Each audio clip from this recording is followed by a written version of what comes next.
যে বর্তমান সময়ে বেকারত্বের একটা সময়।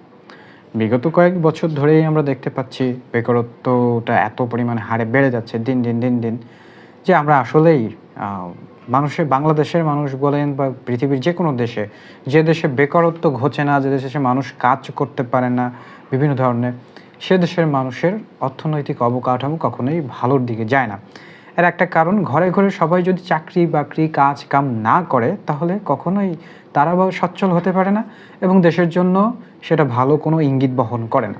বাংলাদেশের ছেলেপিলেরা নিজে উদ্যোগ করে ইনফ্লুয়েন্সার হবে, নিজে কিছু একটা করবে, কষ্ট করে খেটে নিজের একটা প্রতিষ্ঠান, নিজের একটা কিছু দাঁড় করাবে, ব্যবসায়িক হবে। এটা ফ্যামিলিগত কারণে হোক কিংবা তার মানসিকভাবে হোক, সে এটা পারে না। কেন? ২ টা কারণ বলছি। ফ্যামিলিগত কারণে হয়তো তার আর্থিক অবস্থা এমনভাবে ভাঙা, কিংবা সে এমন ফ্যামিলিতে বেড়ে উঠেছে যে সে নিজের থেকে কিছু করার মতন মানসিকতা সে গ্রহণ করে না, অর্জন করে না।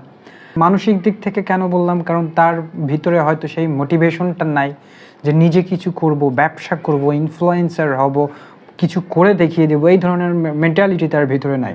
জন্য প্রত্যেকটা মানুষ আমরা এই সমাজের, এই দেশের চাকরির দিকে ছুটে যাই।